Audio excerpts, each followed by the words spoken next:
நம்ம வீட்டில எல்லாம் துணியை துவைக்கும் போது அடிச்சு துவைங்க அப்படின்னு ஒரு காலத்தில் சொல்லுவாங்க. அது மாதிரி ஜெலன்ஸ்கியை அடின்னு அடிச்சு தும்சம் பண்ணியிருக்காரு அமெரிக்காவினுடைய அதிபர் டொனால்டு ட்ரம்ப். அடிச்சே விட்டாரா அப்படின்னு கேட்டால் இன்னும் மேலே மட்டும் கை வைக்கல, மற்றபடி எல்லா சம்பவமும் செஞ்சு முடிச்சிருக்காரு ட்ரம்ப். தன்னுடைய வார்த்தைகளில் ஜெலன்ஸ்கியை கடுமையாக பேசியிருக்கார். இது ரஷ்யாவுக்கு பெரிய குஷியாக தான் இருக்கும். யூரோப்பியன் யூனியன் கண்ட்ரிஸ் கூட அமெரிக்காவினுடைய அதிபர் டொனால்டு ட்ரம்ப் சொல்லக்கூடிய விஷயங்கள் அப்படியே ஏற்றுக்கிறாங்க. யூரோப்பியன் யூனியன் என்ன சொல்கிறாங்க, ரஷ்யா என்ன சொல்லுது, அமெரிக்கா என்ன சொல்கிறாங்க, இவங்கெல்லாம் பேசக்கூடிய பேச்சு தன்னை பற்றி தான் அப்படின்னு தெரிஞ்சதுக்கு பிறகு ஜெலன்ஸ்கி சில விஷயங்களை பேசியிருக்காரு. அதுதான் இன்னைக்கு ஹாட்டான டாப்பிக்காக மாறி போய் நிற்கிது. ஒட்டுமொத்தமாக வீடியோ தொகுப்போட சேர்த்து வச்சு பார்க்க போகிறோம். வாங்க பார்க்கலாம் உறவுகளை. இது பிரசாத் சிக்னேச்சர். உங்களுடைய தொழில் சம்பந்தமான விளம்பரங்களை நமது சேனலில் ஒளிபரப்ப உங்களுக்கான அருமையான வாய்ப்பு. Prasad signature media broadcasting private limited. நீங்க நியூஸ் ரீடரா மாறணுமா, கண்டென்ட் கிரியேட்டரா உருவாகணுமா, சேட்டலைட் சேனல்ல ரிப்போர்ட்டரா வேலை பார்க்கணுமா, டாக்குமெண்ட்ரி மேக்கிங்ல இருந்து ஜேர்னலிசம் பற்றிய முழுமையான பயிற்சி பெற உங்களுக்கான அருமையான வாய்ப்பு. எங்களை தேடி வாங்க. ஆன்லைன் மற்றும் நேரடி பயிற்சி வகுப்புகளும் சர்டிபிகேட் கோர்ஸாவே கத்துத்தரும். மீடியா துறையில் 10 ஆண்டுகளுக்கு மேல அனுபவம் உள்ளவர்கள் பயிற்சி கொடுப்பார்கள். வாய்ஸ் ஓவர் தொடங்கி வாய்ஸ்லெஸ் பீப்புளுக்காக உங்களை சிறந்த ஜேர்னலிஸ்டா உருவாக்க வேண்டியது எங்களோட பொறுப்பு. ஸ்கூல்ஸ் அண்ட் காலேஜஸ்ல ஜூனியர் ஜேர்னலிஸ்ட்ங்கிற பேர்ல ஒர்க் ஷாப்பும் கண்டக்ட் பண்ணி கொடுக்கிறோம். மோட்டிவேஷனல் ஸ்பீக்கரா கடந்த 15 ஆண்டுகளா கல்வி நிறுவனங்களுக்கு நிகழ்ச்சிகளும் நடத்தி தரோம். தொடர்புக்கு 9944790333 94493594 prasadsignature@gmail.com. அமெரிக்க மக்கள்கிட்ட டொனால்டு ட்ரம்ப் அவர்கள் ஓட்டு கேட்டு போகும்போது எலெக்ஷன் அப்போ சொன்ன விஷயம், உக்ரைனுக்கும் ரஷ்யாவுக்கும் இடையில நடக்கக்கூடிய போரை நான் போஸ்டிங்க்கு வந்தேன்னா வித்தின் 1 டே சிங்கிள் டேல நிப்பாட்டி காட்டுவேன் அப்படின்னு சொல்லி தான் மக்கள்கிட்ட ஓட்டுகளை வாங்கினார். ஜெயிச்சிட்டார். போஸ்டிங்லேயே வந்து உட்கார்ந்தார். ரஷ்ய அதிபர் புட்டின்கிட்ட தனியாக பேசினார். ஜெலன்ஸ்கி கிட்டையும் பேசி பார்த்தார். ஆனால் எதுவுமே கை கொடுக்கல.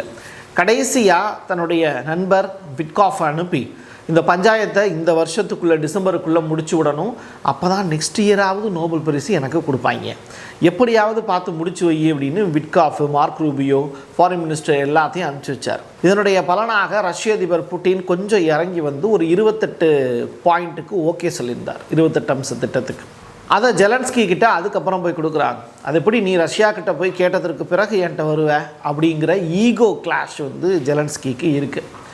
இந்த காரணத்தினால அமெரிக்காவினுடைய பிளானு, ரஷ்யாவினுடைய பிளானை ஜெலன்ஸ்கி ஏற்றுக்க மறுத்துட்டாரு அப்படிங்கிறது தான் உண்மையான செய்தி. З Женеви після переговорів з американською стороною та європейськими партнерами. І тепер перелік необхідних кроків для закінчення війни. Станом на зараз, після Женеви, пунктів менше, вже не 28, і багато правильного враховано в цій рамці. Чутливі речі, сенситивні речі я обговорю з президентом Трампом. Фактично увесь день вчора були зустрічі. Це була непроста, надзвичайно детальна робота. இது தொடர்பாக ட்ரம்ப் கிட்ட நேற்றைய தினம் பிரஸ் மீட் வைக்கிறாங்க. அதில் அவர் பேசியிருக்கக்கூடிய விஷயம், President Zelensky, sir, about his offer to purchase more Patriot missile batteries. Oh, I don't know. He's always looking to purchase missiles. You know, he's against. Listen, when you start a war, you got to know that you can win the war, right? You don't start a war against somebody that's 20 times your size, and then hope that people give you some missiles. அமெரிக்காவினுடைய அதிபர்லாம் press மீட்டில் attend பண்ணுவார். ஏன்னா அவருக்கு பேச தெரியும். நம்ம இந்தியாவில் press meet அப்படிங்கிறது பிரைம் மினிஸ்டர் கண்டக்ட் பண்ணவே மாட்டார். ஏன் அப்படின்னா உண்மை வெளியில் வந்துடும் அப்படிங்கிற பயம் அவருக்குள்ளே இருக்கா என்னன்னு நமக்கு தெரியல. சரி, ட்ரம்ப் என்ன பேசியிருக்கார், ஏவுகணைகளை வாங்கவே அவர் விரும்புகிறார் அப்படின்னு ஒரு ஸ்டேட்மெண்ட்டு. யார்? ஜெலன்ஸ்கி. என்னடா எடுத்தோன்னே டாப் இயர் போட்டு போகுது அப்படின்னு கேட்டால், அடுத்து போரை தொடங்கும்போது ஒரு நபர் போரை தொடங்கும்போது வெல்லக்கூடிய வாய்ப்பு தனக்கு இருக்கா அப்படிங்கிறத யோசிக்கணும். சரி, தன்னுடைய நட்பு நாடுகள் இருக்காங்க, அவங்க எவ்வளவு நாட்கள் நமக்கு உதவி செய்ய முடியும் அப்படிங்கிறதையாவது கால்குலேட் பண்ணணும். அதையும் ஜெலன்ஸ்கி செய்யலை. லாஸ்ட்டில் இப்போ நான் போர் பண்ண போகிறேன் அப்படின்னா என்னையை விட 20 மடங்கு வலிமையாக ஒரு நாடு இருக்குன்னா அந்த நாட்டோட நான் போருக்கு போகலாமா? சமாதான பேச்சுவார்த்தையில் ஈடுபடணும், அப்படி தானே செய்யணும். இந்த பேசிக்கான அறிவு கூட ஜெலன்ஸ்கிக்கு இல்லை அப்படிங்கிற துணியில் தான் டொனால்டு ட்ரம்ப் அவர்கள் பேட்டி கொடுத்தார். இந்த பேட்டியை பார்த்தோன்னா நிச்சயமாக ஜெலன்ஸ்கிக்கு மண்டையில் உரைச்சிருக்கும், இனிமேல் நமக்கு ஆயுதங்கள் கிடைக்காது அப்படின்னு. அப்புறம் எப்படி வந்து இந்த அளவிற்கு ஒரு ஆக்ரோஷமாக தன்னுடைய பேட்டிகள்லாம் அவர் கொடுக்குறாரு ஜெலன்ஸ்கி அப்படின்னா, எப்படி ஆக்ரோஷமாக கொடுத்துருக்காருன்னு கேட்குறீங்களா? அதை அடுத்தடுத்து நான் சொல்கிறேன். விடாப்பிடியாக இருக்காருங்க, போரை நிறுத்த முடியாது அப்படிங்கிறதுல தெளிவாக இருக்குது. அப்போ ஜெலன்ஸ்கியை தூண்டி விடுறது யார் அப்படிங்கிற கொஸ்டின் மார்க் இருக்குல்ல. பெம்ப்ரோரியா அப்படின்னு சொல்லிட்டு ஒரு பேர், இதனடா புதுசாக இருக்குது அப்படின்னு நீங்கள் கேட்டிங்கன்னா, இது ஒரு தடுப்பூசிக்கான பேர். இதை யார் வச்சுருக்கா அப்படின்னு கேட்டால், ரஷ்யாவினுடைய அதிபர் புட்டின் அவர்கள் புற்றுநோய்க்கான தடுப்பூசிக்கு பேர் வச்சுருக்காங்க. அதாவது இம்யூனோ தெரப்பி அப்படின்னு சொல்கிறாங்க. இதை வந்து வியட்நாம் அப்படிங்கிற நாட்டுக்கு அமெரிக்காவை எதிர்த்து ஜெயிச்சாங்கல்ல யார், சக்ஸஸ்ஃபுல்லான விவசாயிகள், அப்படிப்பட்ட அந்த விவசாயிகளுடைய குடும்பம் யாராவது புற்றுநோயால் பாதிக்கப்பட்டாங்கன்னா அவங்களுக்கு இந்த தெரபியை கொடுங்க. கிட்டத்தட்ட 20க்கும் மேற்பட்ட புற்றுநோய்களை குணப்படுத்த வல்லது இது அப்படின்னு ரஷ்யாவால் பரிந்துரைக்கப்பட்டு வியட்நாம் அரசும் அதை ஏற்றுக்கொண்டு செயல்பாட்டுக்கு கொண்டு வந்திருக்கிறது அப்படின்னு. எப்பயுமே முன்னேற்றத்தை நோக்கி போறவன் அடுத்தவனை பற்றி கவலைப்படவே மாட்டான். அந்த மாதிரி தான் ரஷ்ய அதிபர் புட்டின் போர் ஒரு பக்கம் நடத்திக்கிட்டு இருக்காரு, தன்னுடைய நாட்டினுடைய பெருமையையும் உலக அளவில் பிரசங்கப்படுத்திக்கிட்டு இருக்காரு. அப்போது நீங்கள் யோசிச்சு பாருங்கள், யார் உண்மையான தலைவன்? ரஷ்ய அதிபர் புட்டினா, உக்ரைனுடைய அதிபர் ஜெலன்ஸ்கியா? ஜெலன்ஸ்கி ஒரு பேட்டி கொடுத்தாருன்னு சொன்னல, ஆக்ரோஷமான பேட்டி. அது எந்த அளவிற்கு காட்டமானது அப்படிங்கிறத நீங்கள் இந்த வார்த்தைகள் மூலிமா புரிஞ்சுக்கலாம். நட்பு நாடுகளை போல இவ்வளவு நாள் எங்கள் கூட இருந்தாங்க யார்? யூரோப்பியன் கண்ட்ரீஸும் அமெரிக்காவும். இப்போது எங்களை கலட்டி விட்டுட்டாங்க. உக்ரைனை யூரோப்பியன் யூனியனும் அமெரிக்காவும் சரிவர ஒரு நல்ல நட்புக்கு அடையாளமாகவே அவங்க இல்லை, எங்களை கலட்டி விட்டுட்டாங்க.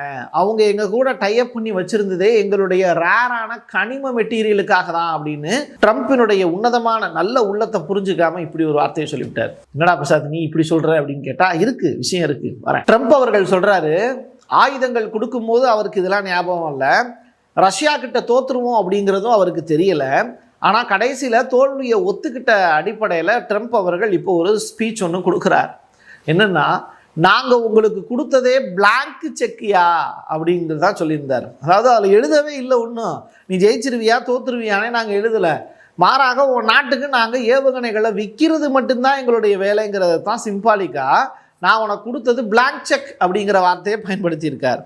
10 லட்சம் போர் வீரர்களை உக்ரைனில் இழந்திருக்க, 10 லட்சம் ஆண்மகன்களை இழந்திருக்க, இதுக்கு மேலையும் நீ போர் பண்ணணுமாங்கிற கொஸ்டினை ட்ரம்ப் வந்து ஜெலன்ஸ்கிக்கு வைக்கிறார். லாஸ்ட்ல ஒரு வார்த்தை சொல்றாரு, தன்னுடைய நாட்டை இழந்துட்டாரு, மக்களை இழந்துட்டாரு, போர் வீரர்களை இழந்துட்டாரு, ஏவுகணைகளையும் கொடுத்ததையும் தொலைச்சிட்டாரு, அழிச்சிட்டாரு, எங்களையும் அசிங்கப்படுத்திட்டாரு, கடைசியில் அவருடைய பதவியும் இப்போ பறிபோக போகுது, உக்ரைனுடைய அதிபர் ஜெலன்ஸ்கி தன்னையே இழக்கப் போகிறார் அப்படிங்கிற ஸ்டேட்மெண்ட்டை இப்போது ட்ரம்ப் அவர்கள் சொல்லியிருக்கார்.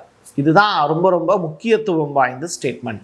கிட்டத்தட்ட ட்ரம்ப் அவர்களும் ரஷ்ய அதிபர் புட்டினிடம் தோற்றுவிட்டார் அப்படிங்கிறது தான் யதார்த்தமான உண்மை. இதை விட சூப்பராக ஒரு விஷயத்தை பதிவு செஞ்சுருக்காங்க. யார்? கரோலின், ட்ரம்பினுடைய அமைச்சரவையில் இருக்கக்கூடிய மிக முக்கியமான பிரஸுக்கான செக்ரட்டரி.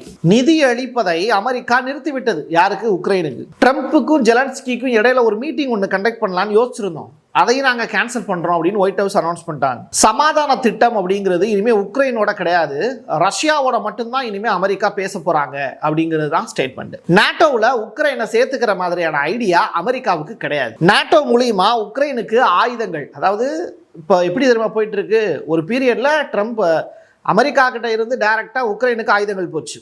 ட்ரம்ப் பீரியட் வந்ததற்கு பிறகு நாட்டோவுக்கு ஆயுதங்கள் கொடுத்து அதன் மூலியமா உக்ரைனுக்கு ஆயுதங்கள் போச்சு.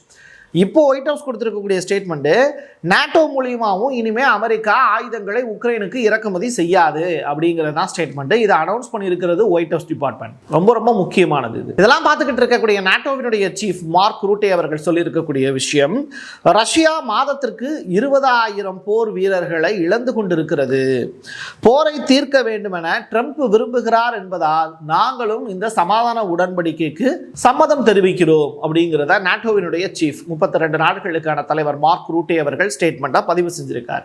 அப்போ இங்கே முடிவெடுக்கக்கூடிய அதிகாரம் யார்கிட்ட இருக்கு? அமெரிக்காவினுடைய அதிபர்கிட்ட இருக்கு. இதெல்லாம் தாண்டி ஆப்பிரிக்காவில் ஒரு உச்சி மாநாடு ஒன்று நடந்ததுங்க.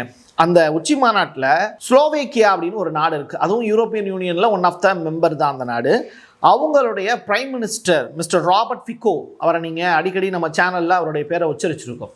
அவர் பங்கேற்றுக்கிட்டு அவர் ஒரு ஸ்டேட்மெண்ட் சொல்கிறாரு, ஆப்பிரிக்கா உலகத்தில் தவிர்க்க முடியாத நாடுகளுடைய பட்டியலில் இப்போ இணைஞ்சிருச்சு. யூரோப்பியன் யூனியனுடைய ராஜ்யம் அப்படிங்கிறது இனிமே முடிவடைய போகுது அப்படிங்கிறத யூரோப்பியன் யூனியன்ல ஒன் ஆஃப் த மெம்பரா, நாட்டவனுடைய மெம்பரா இருக்கக்கூடிய ஸ்லோவேக்கியாவினுடைய பிரைம் மினிஸ்டர் சொல்லியிருக்கிறது ஆச்சரியத்திலும் ஆச்சரியம். உக்ரைனுக்கான பஞ்சாயத்து இருக்குல்ல, உக்ரைன் ரஷ்யாவுக்கான பஞ்சாயத்து, அதை நாங்கள்லாம் பேசி முடிக்கலான்னு பார்த்தோம். ஆனால் இதில் ஆப்பிரிக்காவினுடைய தலையீடும் அவசியமானது அப்படிங்கிற ஸ்டேட்மெண்ட்டை சொல்லியிருக்காரு. உங்களுக்கெல்லாம் அடுத்து நான் ஒரு நியூஸ், இன்ட்ரெஸ்டிங்கான ஒரு நியூஸ் ஒன்று சொல்கிறேன். முஸ்லீம் கண்ட்ரீஸில் ரொம்ப டாப் மோஸ்டில் இருக்கக்கூடிய ஒரு நாடு சவுதி அரேபியா. அந்த நாட்டினுடைய இளவரசர் இல்லை அவங்களுடைய குடும்பத்தை சேர்ந்த ஒரு பெண் வந்து பர்கினோ ஃபாசோ அப்படிங்கிற அந்த நாட்டினுடைய பிரசிடெண்ட்டாக இருக்கக்கூடிய யாரு, டூரே, அவருக்கு நான் கல்யாணம் பண்ணிக்கிறேன் அப்படின்னு சம்மதம் தெரிவிச்சிருக்காங்க. பட் டூரே வந்து நான் ஆப்பிரிக்க பெண்ணை ஏற்கனவே மணந்துட்டேன், என்னுடைய ஒட்டுமொத்த சொத்தும் சரி, என்னுடைய எண்ணமும் சரி, என்னுடைய காதலும் சரி இந்த ஆப்பிரிக்க மண்ணுக்கு தான் அப்படிங்கிற ஸ்டேட்மெண்ட்டை கொடுத்துருக்காங்க. உலகத்தினுடைய பெரிய பணக்காரனுடைய பொண்ணையே கொடுக்குறேன்னு சொன்னா கூட அவர் 2வது கல்யாணம் 4 கல்யாணம் பண்ணிக்கலாம், அவர் பண்ண முடியாது அப்படிங்கிற ஸ்டேட்மெண்ட்டை சொல்லியிருக்காரு. உலகத்துல இன்னமும் இப்படிப்பட்ட மனிதர்கள் வாழ்ந்துகிட்டு தான் இருக்காங்க. நம்முடைய இந்த 21 செஞ்சுரியில் நம்ம பார்த்த ஒரு சிறந்த புரட்சியாளர், ஒரு போர் வீரன், ஒரு இராணுவ தளபதி, ஒரு நாட்டினுடைய உண்மையான குடிமகன் இந்த டூரே அப்படிங்கிற நபர் தான். அப்படிப்பட்ட நபர்கள்லாம் ஆப்பிரிக்காவில் இருக்காங்க. ஆப்பிரிக்காவினுடைய எழுச்சி அப்படிங்கிறது இந்தியாவுக்கு ரொம்ப முக்கியமானது. அப்படிப்பட்ட ஒரு சம்பவம் நடந்திருக்கு. ரஷ்யாவினுடைய அதிபர் புட்டின் வந்து சீனாவோடையும் ஈரானோடையும் நட்புறவை பெருக்கிக்கிட்டு இருக்காரு. அதுவும் வந்து இந்தியாவுக்கான ஒரு பிரகாசமான ஒரு எதிர்காலத்தை ஏற்படுத்தும் அப்படிங்கிறத நம்பலாம். உக்ரைனுக்கு ரஷ்யாவுக்கு இடையில நடக்கக்கூடிய போர் பற்றிய ஏகப்பட்ட அப்டேட்டை நம்ம பார்த்துருக்கோம். இந்த வீடியோ உங்களுக்கு பிடிச்சிருந்ததுன்னா உங்களுடைய நண்பர்களுக்கும் உறவினர்களுக்கும் ஷேர் பண்ணுங்க. என் கையெழுத்தின் மக்களுக்கான உறவுகளே, மீண்டும் ஒரு பதிவில் சந்திக்கலாம்.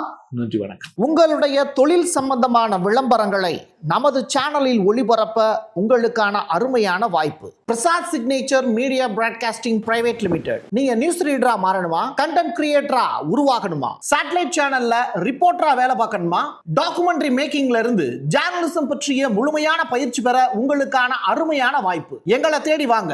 ஆன்லைன் மற்றும் நேரடி பயிற்சி வகுப்புகளும் சர்டிபிகேட் கோர்ஸாவே கத்துத்தரும். மீடியா துறையில் 10 ஆண்டுகளுக்கு மேல அனுபவம் உள்ளவர்கள் பயிற்சி கொடுப்பார்கள்.